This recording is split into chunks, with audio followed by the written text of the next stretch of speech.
صلوات محمد وآل محمد. أعوذ بالله السميع العليم من الشيطان الرجيم. بسم الله الرحمن الرحيم. وبه نستعين إنه خير الناصرين المعين. قال الإمام السجاد عليه السلام: بسم الله الرحمن الرحيم. ثلاث منجبات للمؤمن كف لسانه عن الناس واختيابهم وإشغاله نفسه بما تنفه لآخرته ودنياه وطول البقاء على الخطيئات. صلوات محمد وآل محمد. عزیزان گرامی، اس سے پہلے جو مجلس برپا ہوئی تھی جس کا موضوع امام سجاد علیہ السلام تھا، اور آج کی اس مختصر سی مجلس کا یہ موضوع جناب امام سجاد علیہ السلام کی وہ فضائل اور وہ مناقب کا ہم تذکرہ کریں گے انشاءاللہ محظوظ ہوں گے. امام سجاد علیہ السلام فرماتے ہیں چونکہ یہ اشرا جو ہے امام سجاد علیہ السلام کے نام سے منسوب ہے، تو لہٰذا کوشش کریں گے ہم امام سجاد علیہ السلام کے اقوال سے کچھ حاصل کریں. امام سجاد علیہ السلام فرماتے ہیں، جو ہم نے حدیث کا تلاوت کی ہے اس کا ترجمہ مختصر یہ ہے کہ تین چیزیں مومن کو نجات دلاتی ہیں. جیسے کہ اس سے پہلے والے مجلس میں بھی بتایا تھا، تین چیزیں مومن کو نجات دلاتی ہیں. نمبر ایک، لوگوں کے بارے میں اپنی زبان کو روکنا، یعنی غیبت نہ کرنا. نمبر دو، دنیا اور آخرت کے لیے بہترین کاموں کا انجام دینا، دونوں کے لیے، ایک کے لیے نہیں، دونوں کے لیے. اگر ایک کو چھوڑ دے تو ایک میں نقصان، اگر ایک کو چھوڑ دے تو دوسرے میں نقصان. اگر دنیا نقصان میں چلی بھی جائے تو کوئی حرج نہیں ہے، لیکن آخرت جو ہے فائدے میں ہونا چاہیے، آخرت کے لیے، خاص کر آخرت کے لیے عمل خیر کا. تیسرا، اپنے خطاؤں پر گریہ کرنا. وہی انسان اپنے خطاؤں پر گریہ کرتا ہے جو جانتا ہے کہ غلطی کو غلطی جانتا ہے، گناہ کو گناہ جانتا ہے. وہی انسان اپنے گناہوں کے خطاؤں کے لیے روتا ہے کہ پروردگار میرے گناہ ہو گئے ہیں، میں نے یہ کام کیا ہے، رو رو کے جو ہے گڑ گڑا کے پروردگار عالم کے حضور میں دعا کرتا ہے، تو اس سے پروردگار عالم اس کی دعا کو قبول کرتا ہے. لیکن جاننا اور پہچانا، بعض لوگ کیا کرتے ہیں، اپنی غلطی معلوم ہے لیکن جو ہے وہ ماننے میں بہت زیادہ جو ہے پریشانی جو ہے کرتے ہیں. کیوں؟ اس لیے کہ اس میں ان کے خاندان کا مفاد چھپا ہوتا ہے، اپنے گھر والوں کی بات چھپی ہوتی ہے. معلوم ہے میرا بیٹا، مثال کے طور پر میرا بیٹا ناحق ہے، میں غلطی جانتا ہوں میرے بیٹے کی، لیکن اگر کوئی مجھ سے آ کر پوچھے کہ آپ کا بیٹا خطا کر ہے، آپ اسے سزا دیں، تو چونکہ محبت کا خون جوش مارتا ہے تو لہذا میں اسے کہتا ہوں کہ اس کی کوئی خطا نہیں ہے، میں اپنے بچے کے گناہوں کو پردہ پوشی کر دیتا ہوں. نہیں، ایسا انسان کبھی ناجے نہیں ہو سکتا، نجات حاصل نہیں کر سکتا. نجات حاصل کرنے کے لیے سچ کا ساتھ دے، سچ بولے، چاہے وہ جو بھی ہو. امام سجاد علیہ السلام فرماتے ہیں چونکہ زبان کا تذکرہ ہوا ہے، زبان انسان کی زندگی کو بدل دیتا ہے. یہ زبان جو ہے، جو ہماری 2 انچ یا 3 انچ جو زبان منہ میں ہے، اور وہ بھی چمڑے کی زبان جس میں ہڈ نہیں ہے، یہ زبان جو ہے ہماری تقدیر کو بدل دیتا ہے، ہماری زندگی کو بدل دیتا ہے. اس لیے کہ زبان ہی سے انسان پہچانا جاتا ہے کہ وہ انسان اچھا ہے یا برا ہے، اس کے کردار کیسے ہیں، اچھے کردار ہے یا برے کردار کا مالک ہے. اور زبان ہی سے اتحاد بھی ہوتا ہے، اور زبان ہی کے ذریعے سے اختلاف بھی پیدا ہوتا ہے.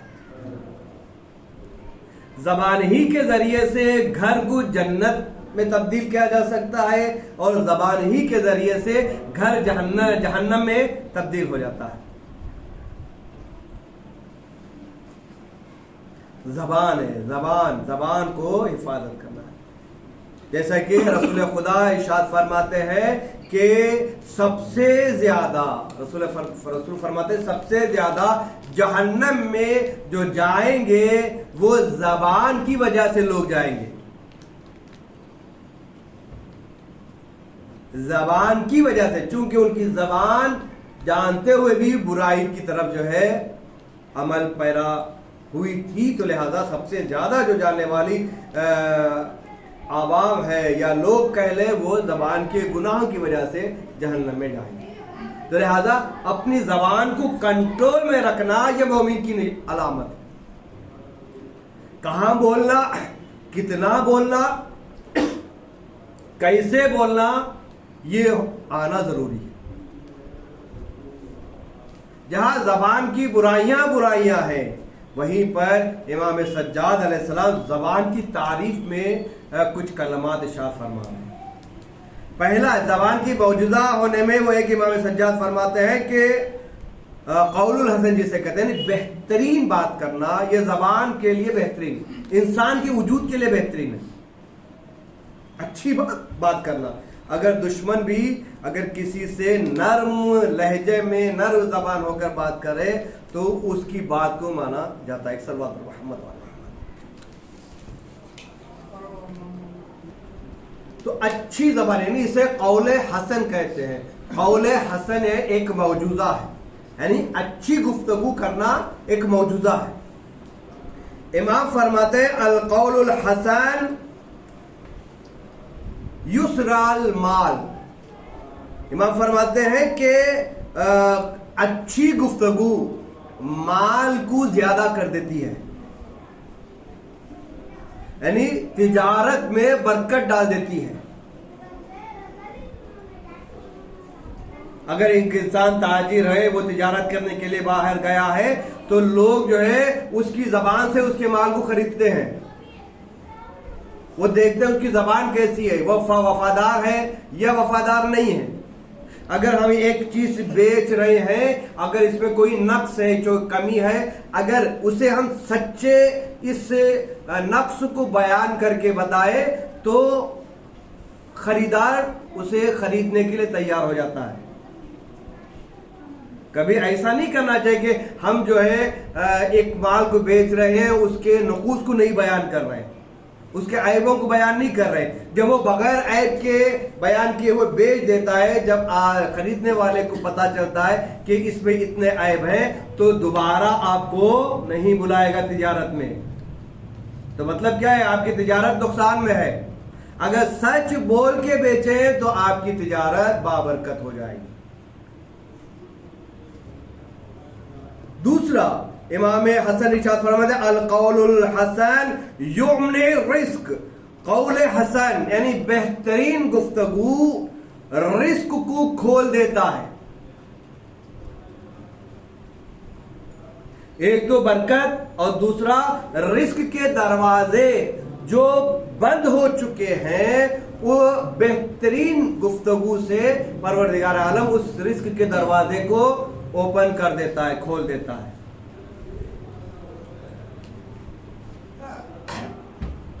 پھر آگے بڑھ کر امام فرما رہے ہیں اسی قول حسن کے بارے میں القول الحسن ينفعل فی العجل، اللہ اکبر۔ تیسرا معجزہ زبان بہترین زبان ایک کا ہے کہ ملک الموت اس کے پاس آنے میں تاخیر کرے گا۔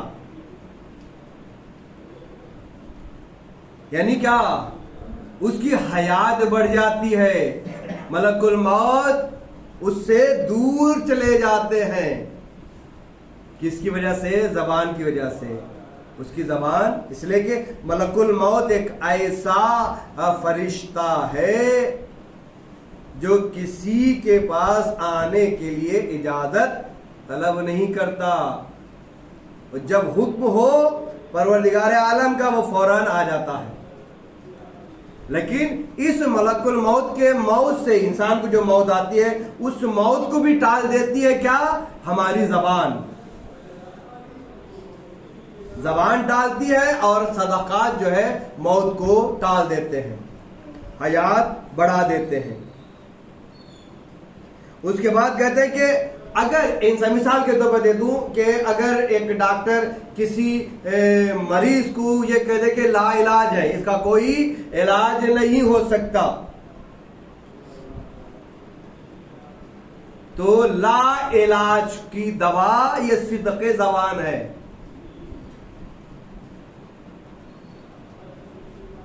اگر سچے لوگ دعا کر دے پروردگار عالم کے حضور، وہ قبول کرے گا پروردگار اور اس کی موت کو ٹال دے گا۔ اور اسی طریقے سے آگے بڑھ کر امام فرماتے ہیں کہ قول الحسن یحب للأہل، اللہ اکبر، چوتھا معجزہ زبان کا کہ بہترین زبان سے اہل و عیال کے درمیان محبت پیدا ہوتی ہے۔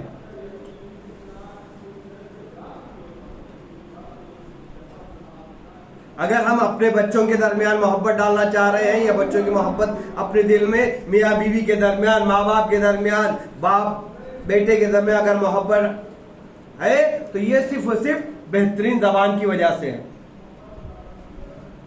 آپ جو ہے ماشاءاللہ شادی شدہ ہیں، اگر آپ اپنی بیوی کو ارے ترے سے پکارے، مثال کے طور پر آگے جاگے، یہ لاگے وہ لاگے، وہ ایک بار سنے گی، کیوں؟ وہ زبان آپ کی وہ گندی ہے۔ آپ وہ ایک بار سنے گی، دو بار سنے گی، تیسری بار آپ کو جواب دے گی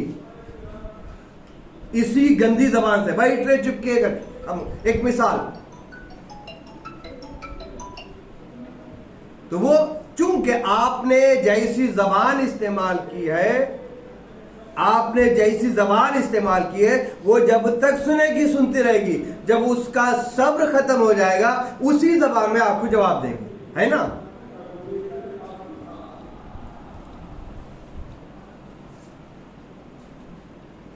لیکن اگر آپ میٹھی زبان میں اپنی بیوی سے کہیں پانی پلا دیجئے، کھانا لا کے جوڑ دیجئے، یہ لائیے، اگر میٹھی وہی ہے جو آپ ڈانٹ کر کہہ رہے ہیں، اگر اسی کو میٹھی زبان میں کہے تو بیوی جان دینے کے لیے قربان ہو جائے گی۔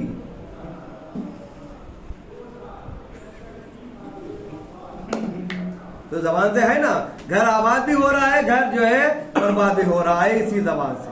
تو امام نے فرمایا کون سے؟ ہمارے اور آپ کے، نہ تو یہ ہماری زبان سے ہم جملے ادا کر رہے ہیں، نہ تو بلکہ یہ امام علیہ السلام کا قول ہے، چوتھے امام کا قول ہے، جو ہمیں درس عبرت کے لیے بیان کر رہے ہیں کہ تم اپنی زبان کو صحیح طریقے سے استعمال کرو گے تو وہ زبان تمہارے لیے نجات کا باعث بنے گی، ورنہ تمہارے لیے وہ زبان،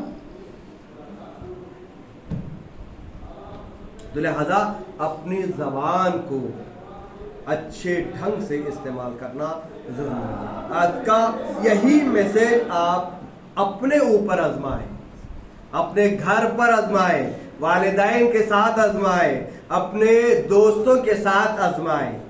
تو اگر ہم یہی زبان کو، اچھی زبان کو اچھے الفاظ کے ذریعے سے استعمال کریں گے، ہمارا دشمن بھی ہمارا گرویدہ ہو جائے گا، ہم سے محبت کرنے لگے گا۔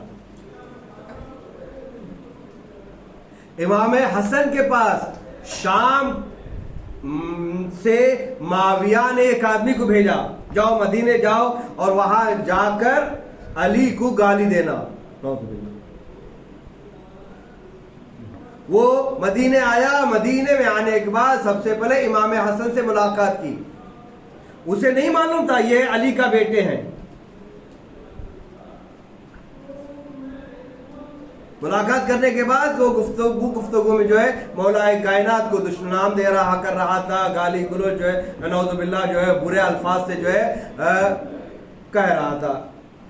تو امام نے فرمایا، دیکھیے زبان کی شیرینی دیکھیں، امام نے فرمایا اے شخص، ایسا لگتا ہے کہ تم مدینے میں نئے ہو، تم پہلی دفعہ آئے ہو، مجھے لگ رہا ہے کہ تم مسافر ہو۔ اگر تمہیں بھوک لگی ہے تو بتاؤ، میں تمہیں کھانا کا انتظام کروں، اگر تمہیں کپڑوں کی ضرورت ہے تو میں تمہیں کپڑے عطا کروں گا، اگر تمہیں گھر کی ضرورت ہے، رہنے کی ضرورت ہے، میں تمہیں گھر مہیا کروں گا۔ جب یہ اخلاق دیکھا اس نے، آیا تھا دشمنی لے کر، برا بھلا کا آیا تو کہنے لگا آپ کون ہیں؟ کہا جس کے لیے تم گالی دے رہے تھے، جس علی کو گالی دے رہے تھے، میں اسی کا بیٹا حسن ہوں۔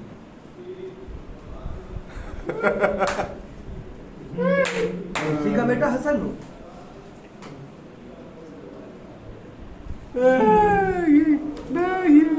تو جب اس نے دیکھا کہ جب بیٹے کا اخلاق اور کردار اتنا اچھا ہے تو اس کے باپ کا کردار اور اخلاق کتنا اچھا ہوگا، اس نے کہا مجھے میرے دل میں علی کی دشمنی کو بھر کر بھیجا تھا، لیکن جب میں یہاں سے جاؤں گا تو میں علی کا محب بن کر جاؤں گا۔ یہ کس کی وجہ سے؟ یہ زبان کی وجہ سے۔ اگر خدا نہ خواستہ اگر امام بھی اس کی زبان ہی استعمال کرتے تو کیا ہوتا؟ جب رسول خدا مدینے میں باہر جاتے تھے رسالت سے پہلے، تو ایک بڑھیا جو ہے کوڑا کباڑا جو گھر پہ کچرا پڑا رہتا ہے وہ رسول خدا کے اوپر ڈال دیتی ہر روز۔ ایک روز ایسا ہوا کہ رسول خدا جا رہے ہیں کہ لیکن وہ عورت باہر نہیں آئی، وہ عورت کوڑا، تو رسول خدا نے پوچھا کہ کیا ہوا، کہیں اس کا انتقال تو نہیں ہو گیا؟ تو کہا کہ بیمار پڑ گئی ہے۔ میں زبان کی صرف اچھائی بیان کر رہا ہوں، یہ سنا ہے آپ نے کئی دفعہ۔ رسول خدا گئے عیادت کے لیے تو اس سے بڑھیا نے کہا کہ تم اس وقت آئے ہو جب میں بیمار پڑ گئی اپنا بدلہ لینے کے لیے۔ رسول نے کہا کہ میں بدلہ لینے کے لیے نہیں آیا ہوں بلکہ میں تمہارے عیادت کے لیے آیا ہوں۔ جب اس بڑھیا نے رسول خدا کے زبان سے یہ شیرین الفاظ سنے، اچھے الفاظ سنے، تو فوراً کہا کہ تمہارا رسول خدا کے کردار کو مان لیا، رسول خدا کے اخلاق کو ماننا۔ کہا کہ تم اتنے اچھے اخلاق کے تمہارے پاس موجود ہیں، تو کہا کہ مجھے کلمہ پڑھا دو، میں کلمہ پڑھ کر تمہارے دین میں شامل ہونا چاہتا ہوں۔ یہ کس کی وجہ سے؟ یہ صرف زبان کی وجہ سے ہے۔ اگر خدا نہ کرتا جب یہ بیمار پڑی رسول خدا وہی عمل انجام دیتے جو اس بڑھیا کر رہی تھی تو کیا ہوتا؟ اس کے دل میں محبت نہیں آتی اور نفرت پیدا ہو جاتی ہے نا۔ یہ کیا ہے؟ صرف زبان۔ زبان سے ہمارا اعمال بھی اچھا ہوتا ہے، زبان سے ہمارا اعمال بھی برا ہوتا ہے۔ زبان ہی سے جنت ہے، زبان سے، اور زبان ہی سے جو ہے دوزخ بھی ہے۔ تو لہذا ایسے اعمال کو زبان سے انجام دے جو ہمارے لیے باعث نجات بنے، ہمارے لیے جنت کے دروازوں کو کھولنے کا سبب بنے۔ ایسا نہ ہو کہ زبان ہی کی وجہ سے ہمیں دوزخ کے دروازے کھول دیا جائے۔ یہ دو چیزیں ہیں دنیا میں، ایک جنت اور ایک جہنم۔ کربلا میں بھی دو راستے تھے، کربلا میں بھی دو چیزیں، ایک جنت تھی ایک جہنم۔ جو جنت کو سمجھا وہ امام حسن امام حسین کے خیمے تک پہنچ گیا، جو جہنم میں جانا چاہ رہا تھا وہ یزید کے فوجیوں میں۔ جنت جسے معلوم تھا، امام اہل بیت سب مسلمان تھے، ایسا نہیں کہ کوئی کافر آ کر امام حسین کو شہید کیا، نہیں، سب نماز پڑھنے والے تھے، سب مسلمان تھے، سب رسول کا کلمہ پڑھنے والے تھے، لیکن یہ دل جو ہے سیاہ ہو گئے تھے، کالے ہو گئے تھے۔ جب دل کالا ہو جاتا ہے تو اس میں ایمان کی روشنی اثر نہیں کرتی۔ اثر کب کرتی ہے؟ جب دل یہ ہمارا صاف و ستھرا ہو۔ تو ایک دل، ایک کے پاس دل صاف و ستھرا تھا، اسے کہتے ہیں حر۔ وہ جان گیا کہ حق کس کے پاس ہے، باطل کے اوپر کون چل رہا ہے۔ تو شب عاشور جناب حر علیہ السلام نماز صبح کے بعد تڑپ رہے تھے، ادھر جاؤں یا ادھر جاؤں، ایک طرف جنت ہے تو دوسری طرف دوزخ ہے۔ ایک لمحے کی فکر جناب حر کو علیہ السلام بنا دی۔ تو جناب حر گھر سے اپنے خیمے سے نکلے، پریشان. بیٹے سے ملاقات کی, بیٹے سے کہا کہ میں حسین کے دربار میں جا رہا ہوں, اور یہ کہا کہ یہ جو التش التش کی آوازیں آ رہی ہیں تو یہ آوازیں میری وجہ سے آ رہی ہیں. اگر میں حسین کو کربلا کی طرف نہ لے آتا تو یہ آوازیں التش نہیں آتی. تو کہا اے بیٹے سے کہا, اے بیٹے سب سے پہلے میرے ہاتھوں کو باندھ دے اور میرے آنکھوں پر پٹی باندھ دے. جب یہ گھر سے نکلے تو غلام آگے بڑھا, کہا اے آقا کہاں جانے کا ارادہ ہے؟ کہا میں حسین ابن علی کی طرف جا رہا ہوں, میں جنت کی طرف جا رہا ہوں, میں تمہیں آج سے آزاد کر دوں گا, تم جاؤ جہاں بھی جانا چاہو, میرے غلامی سے آزاد ہو. تو ایک مرتبہ ہاتھوں کو جوڑ کر حر کے غلام نے کہا جب تک آپ جہنم کی طرف تھے مجھے اپنے ساتھ رکھا, جب آپ جنت کی طرف جا رہے ہیں تو مجھے جہنم میں چھوڑ کے جا رہے ہیں.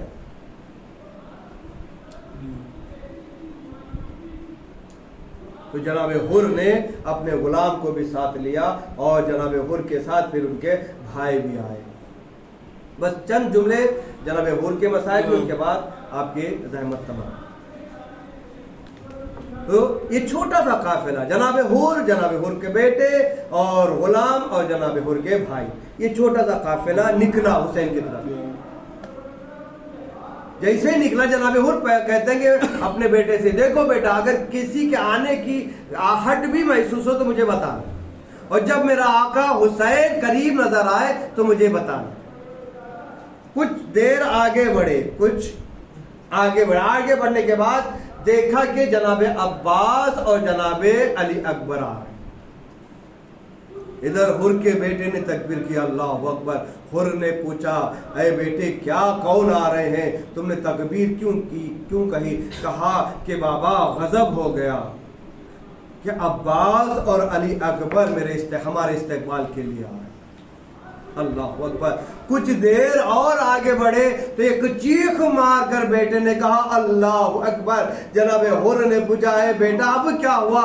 کہا قیامت آ گئی بابا, خود نواسے رسول فاطمہ کا دلبند حسین ابن علی ہمارے استقبال کے لیے آ رہے. اللہ اکبر. جزاکم اللہ خیرن جزا. خدا آپ کو کوئی غم نہ دے سوائے مظلوم کربلا کے. جیسے امام حسین کے قریب پہنچے فوراً اپنے آپ کو جناب حر نے امام حسین کے پیروں پر گرا دیا اور ہاتھوں کو جوڑ کر, بندے ہوئے ہاتھوں کو جوڑ کر معافی مانگی.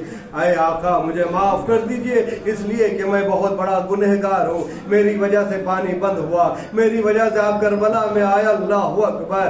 جیسے ہی یہ منظر دیکھا امام حسین نے ہاتھوں سے اٹھایا اور گلے سے لگایا اور کہا اے حر تیری ماں نے کتنا اچھا نام رکھا ہے, تو دنیا میں بھی آزاد اور آخرت میں بھی آزاد. اللہ اکبر. جیسے ہی جناب حر جناب امام حسین کے قریب آئے, حسین نے حر کے بندے ہوئے ہاتھوں کو کھولا, اللہ اکبر, آنکھوں کی پٹی کو کھولا, آگے بڑھے. جناب فضا یہ منظر دیکھ رہی تھی. ایک مرتبہ فضا نے کہا جا کر اے شہزادی زینب غضب ہو گیا. اللہ اکبر. حر آیا ہے حسین کی مدد کے لیے. جیسے ہی حر کا نام سنا جناب زینب نے کہا اے ماں کی کنیز فضا جاؤ سب سے پہلے حر کو میرا سلام کہہ دینا اور کہنا اے حر تم مجھے معاف کر دے کہ اس وقت تم مہمان بن کر آئے ہو جس وقت میرے کمرے میں میرے خیمے ہمارے خیموں میں پانی کا ایک قطرہ نہیں ہے. جیسے ہی حر کو یہ معلوم ہوا کہ شہزادی زینب نے سلام سنایا ہے, اپنے گالوں پہ تماچے مارے, کہا اے ایسا وقت آ گیا ہے کہ سیدانیہ مجھے سلام سنا رہی ہے. جزاکم اللہ خیرن جزا. خدا آپ کو کوئی غم نہ دے سوائے مظلوم کربلا کے. حور امام حسین سے اجازت لے کر آخری مسائل کے چند جملے, اس کے بعد زمانہ تحمد تمام.